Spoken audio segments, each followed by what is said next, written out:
So, hi everyone, Sebastian, welcome back in another video. So in today's video I'm going to do an analysis onto the new event, if you want to call it that, on the new limited time book, which is the KENECRO'S book. This has to be one of the best events or things Social Point put out, and I am honestly so happy they're doing something like this. Genuinely surprised, but okay. So this event consists into getting all the monsters from the season into a book, and as a reward of that, you're gonna get a brand new, insanely powerful monster, which is KENECRO. The very first thing I want to say that the design is probably the best I've ever seen. Like, he is at the same level as Lornabotus for sure, and he is such an OP monster. Like, he is incredible. He's gonna become like one of the most meta monsters at the moment for sure. So yeah, I'm gonna review the monster in a second, but now let's talk about the book itself. So the monsters you're going to need is going to be Clogor, which is the free Legend Pass monster. You can get him as practically everyone knows in the Legend Pass for absolutely free, which is right here. Here we go. You gotta get 1,620 points, and you'll get the monster. Then the next one, no, that's the wrong book. Then the next one is going to be Geffool's, whatever is his name, which you can get by opening multiplayer chests, which is pretty good. And yeah, you can get him from here. It's pretty easy to rank up and to get. Like, you can get a rank 3 version of that monster relatively easily, so yeah, that shouldn't be a problem. Next up, we have the upcoming Marathon monster, which is going to be M by Sonic. To get M by Sonic, you're just gonna partake into the race. Or also skip them. The next monster is K911. You can get this monster right now in the Space K9 maze. This is definitely a cool monster, a really neat monster. By himself, you should get this monster because I'm gonna make a video on this monster as well, because he is very, very powerful. But before that, I'm telling you, get this monster just for the book. And yeah, you can get him with about 7,000 mace coins, and you get the monster ranked. Although you can easily get him a rank 2, so yeah. I already said the race monster. Then you also have to get the Tails monster, which is going to cost you about 163 gems, which is the least. I always say bring 200 gems for safety, and yeah, that's all about it. And you can get the monster with the Tails event. It's going to be Popsy. Nothing is released about that monster yet, but yeah. And last but not least, you have to get at this spot the actual bounty hunt, the free bounty hunt monster, which is going to be what's her name, Goliathus. So every single monster in this book is free to play. You can get them. I don't want to say easily, but you can for sure get them in all the events that they're offering. So yeah, that's all about it. It's very good that they are doing such a new event. Like, they never did this before. They never had any, like, okay, no, they did have some books with some exclusive rewards in the past, but this is definitely one of the most unique ones. And maybe they will keep doing this. If they do, it's going to be kind of upsetting, but nonetheless, I really appreciate they're doing this. And yeah, and now we're going to read the skill set for this monster. So here we go. Now we're onto the Monster Legend forum, and we're going to take a look to this monster. Now, I have to say again, the design is so good. Look at this; it looks so gorgeous. He is such an amazing monster. Nonetheless, let's start reading the skill sheet here from the original website. So, let's start from the stats. He has a life stat of 141,451, which is above average. Not below average. He is pretty squishy for this era. Nonetheless, it's a pretty high life stat. So yeah, he has a power stat of 11,110, which is the highest stat in the game. Of course, because why not? Then he has a speed stat of 8,250, which is above average for this era. It's not too speed, it's not too fast, but it's nonetheless a pretty good stat. His elements are Dark and Fire, I think you already know that. And trait-wise, he has a rank 0 area dodge, which is insane already, which already tells you why you should get the monster. A rank 1, you get immune to blind. A rank 3, you get Anticipation Hater, which not only makes him insane for the bounty hunt, right? Because he is going to deal so much damage with that Anticipation Hater. It's going to be massive, like insane, really. So yeah, I'm really happy about that. And also, this is incredibly strong against Galvanus, which is one of the most powerful monsters in the game right now.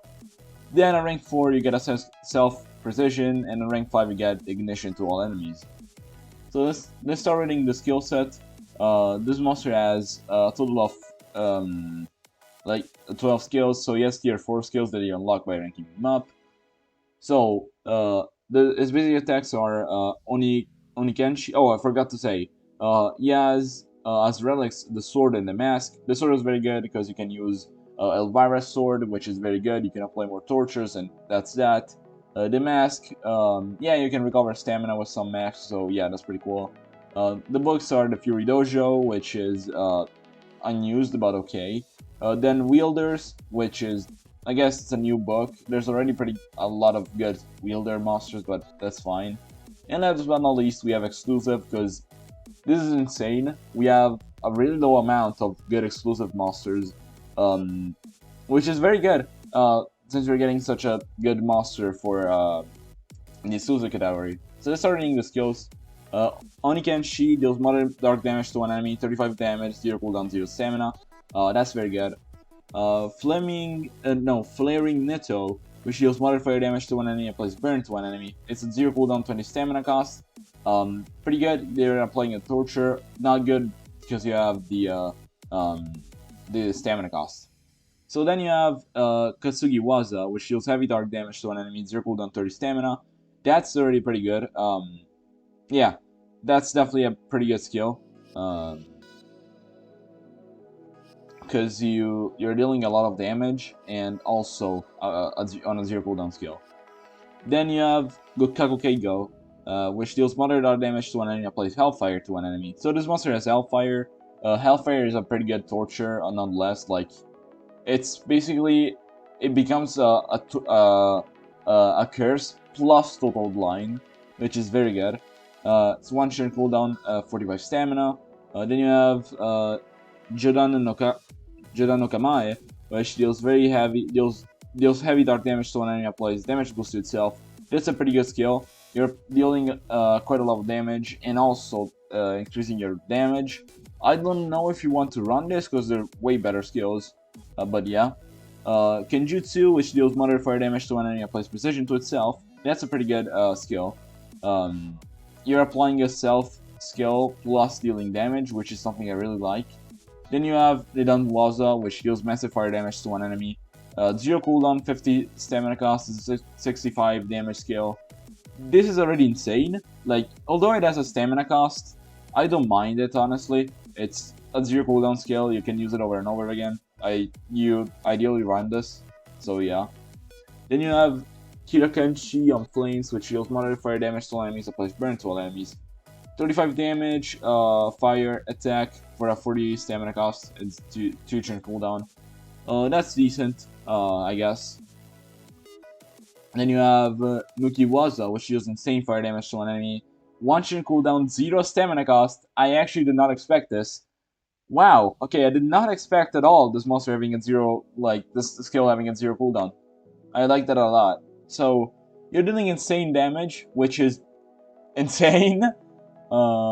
Definitely gonna run this skill.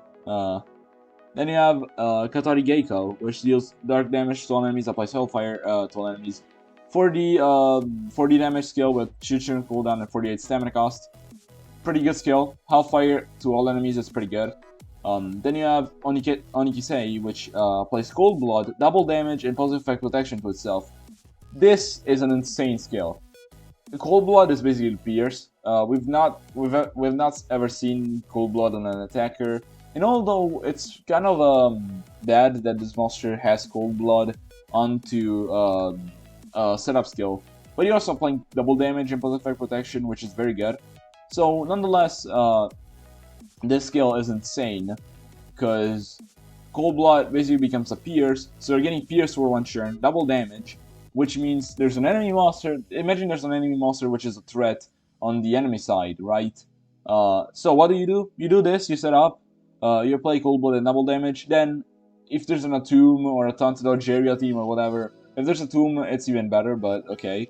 So you can just do that and damage the enemy, and that is already insane. Like, that's fantastic. And then last but not least, you have Onitsuki, which removes positive effects to one enemy, deals very heavy dark damage to an enemy or recalls cooldowns. Oh my god, this skill. 60 damage, 3 turn cooldown, 55 stamina skill. This is an insane skill. You remove positive effects, which means evasion, gone. Time stop, gone. Everything gone. You don't really need to worry about any other event. Any other effect. So yeah, you're removing positive effects, which is very good, and dealing damage afterwards. So if they have evasion, anything that can block, basically, you're not caring about it. Then imagine you also have Cold Blood. That becomes even better. So this monster is basically like what's his name? Lord Inheritor, but on steroids because of the trait. And yeah, I mean, he has some very insane skills. Definitely, I say you'd run. There's a lot of skills you can run. You could run Nidon Waza, which is a 0 cooldown, massive damage. I'd say you'd rather run Nuki Waza, which deals more damage, and also as a relatively low cooldown, like 1 turn is not a lot. You'd run also Onitsuki, so if you need to recover the cooldown from here, you just do this skill and then do this next. Or just do Katari Geiko or another AoE skill. So yeah, I think you'd run Nuki Waza, Katari Geiko, Onitsuki, and either Nidon Waza or Onikisei, which are his best skills, for sure. So these 5 are the best. Maybe even Kirikaeshi on Fire, it could be a good skill. So these, the tier 3 and tier 4 skills are the one you want. Honestly, I'd say run all the tier 4 skills. And yeah, that's it. So this is all about it for KENECRO. Actually, no, this is not all about it. Yes, originally he had a whole another trait. Like the trait he has now has been completely nerfed. Let me go read the trait, which was going to be his original trait, but then got changed. So give me a second. Let me go on the leaks channel. Okay, so this is the original trait. Of course, this got changed. This is not the actual one, but you get a rank 0 hardened plus dodge area, which is insane. We've never seen a mythic monster with 2 traits at our rank. I mean, yes, we did, but not since the start. Then rank 1, you get immune to blind. Rank 3, anticipation hater. Rank 4, trait protection, which means, oh, there's a Shadonia on the enemy team. Maybe she can trait disable you. Nope, she cannot. Then at rank 5 you get anticipation.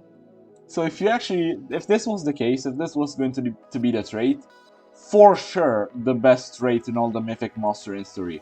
Like, this is Lord Neboto's level. Like, this monster has everything.